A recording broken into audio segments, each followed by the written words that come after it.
Time bye कर रहे हैं। अब जैसे समीर जी ने बताया, वो खबरें भी हैं कि वो 10,000 सैनिक भेजने की तैयारी की जा रही है। बिल्कुल, वो भी हो सकता है। बहुत एक बड़ा बिंदु समझने की जरूरत है कि जिस दमखम के साथ अमेरिका ने ईरान पर अटैक किया, यहाँ ट्रंप ने कुछ मिस कैलकुलेशंस की, और जिस तरह से ईरान ने रिटेलिएट किया, तो अब ट्रंप अपने लिए टाइम बाय करते हुए ये समय ले रहे हैं।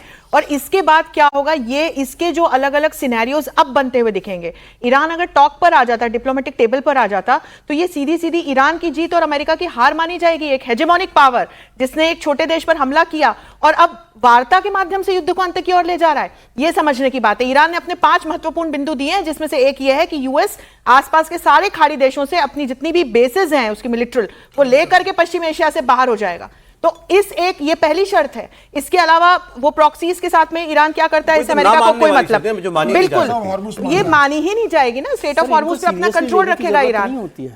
ये सीरियसली लेने के लिए नहीं होते पॉइंट्स, जो 15 पॉइंट्स उन्होंने भेजे, जो 5 पॉइंट हमने बात ये है, कोई भी नहीं मानेगा। इंपॉर्टेंट ये है कि कांटेक्ट हुआ, कांटेक्ट होना। पर बात ये है इसको आप बहुत सीरियसली ले रहे हैं। मुझे लग रहा है पावर स्टेटस में और स्ट्रेचर में फर्क है, और ये अगर एक को हरा के दूसरा जीतता तो बात अलग मानी ऐसा है कि आप ये तो ईरान ने साबित कर दिया। अगर वो अमेरिका और इजराइल के सामने 1 महीने खड़ा है, तो ये तो साबित कर दिया भाई, यार ये कोई वॉकओवर नहीं था। वॉकओवर मैसेज मिल रहा है, ये तो देखिए। मैं आपकी बात को रिवर्स क्यों ना मानूं, इस सुपर पावर को क्यों टॉक्स ऑफर करनी पड़ रही है? मैं यही बात तो मैं कह रही हूं कि एक सुपर पावर को, हेजेमोनिक पावर को टॉक ऑफर करने का मतलब यह है कि ट्रंप इस युद्ध में हारते हुए नजर आ रहे हैं। अच्छा ठीक है, मैंने उसको उल्टा समझा था। नहीं, मैं ये कह रही हूं, और दूसरे देशों तक ये एक संदेश अलग तरह से जाएगा। देखिए, वैसे तो मतलब अलग अलग लेवल पे बड़ी बड़ी बात चल रही होगी, लेकिन छोटा काम कर दें तो ये बात ठीक हो सकती है। वैसे भी साल 2 साल 3 साल से ज़्यादा न ईरान रुकेगा लड़ने से, न इजराइल रुकेगा, तो इतने दिन का क्या हुआ?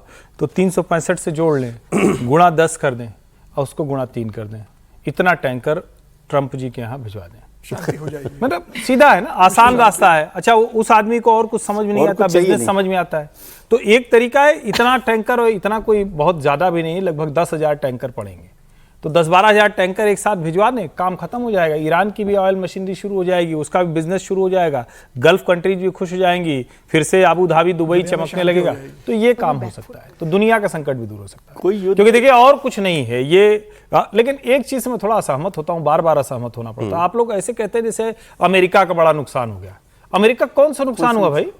ये जरा इसको बताइए। नुकसान सिर्फ और सिर्फ ईरान का हुआ। हाँ, आप ये कह सकते हैं कि ईरान की ऐसी ज्योग्राफिक लोकेशन है, ईरान ऐसी स्थिति में है कि उस पर ग्राउंड इन्वेजन नहीं हो सकता, इसलिए आपको लग रहा है कि ईरान लड़ रहा है। ईरान फटे हाल है, ईरान चिथड़े हो चुका है। देखिए, छवि का नुकसान जरूर हुआ ना, जो लग रहा था कि अमेरिका नहीं, वो तो जाहिर है। आप किसी भी देखिए, अमेरिका की छवि का नुकसान वियतनाम में नहीं हुआ था, अमेरिका की छवि का नुकसान अफगानिस्तान में नहीं हुआ, हर जगह होता है। सर, छवि से भी हमें कुछ लेना देना नहीं है। ये तेल का रूट बंद हुआ, इसको खुलवा नहीं पा रहा। यही मसला है। लेकिन वो जब एक बार वेपनाइज हो गया तो उसका रास्ता निकलेगा ना, जब इस बार वो होगा तो उसका भी कोई सोल्यूशन नहीं। इकोनॉमिकली भी यूएस बहुत एग्जॉस्ट हुआ है, क्योंकि ईरान तो छोटे ड्रोन और मिसाइल से लड़ रहा है। वो तो वो $90,000 बिलियन वाले। अच्छा, मैं आपको आगे आपको मैं दिखाता हूँ ये जो तेल वाली बात है, इस पर ट्रंप ने जवाब बातचीत के खत्म नहीं हो सकता। वो आपकी बात बिल्कुल ठीक है सर, कभी रोकेंगे तब भी बात तो करेंगे।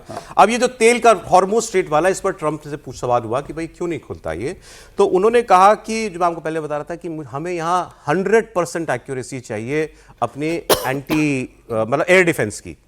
एक भी रॉकेट, एक भी मिसाइल, एक भी ड्रोन निकलना नहीं चाहिए। हमें 100 के 100 बचाने हैं, उसको 100 में 1 मारना है, और ये दिक्कत है स्ट्रेट ऑफ हॉर्मुज की। The problem with the Straits is this. Let's say we do a great job. We say we got 99%. 1% is unacceptable, because 1% is a missile going into the hull of a ship that cost $1 billion, right? So 1% is we can't. If we do a 99% decimation, that's no good. Like, oh, I want to make a deal. They are begging to make a deal, not me. They're begging to make a deal.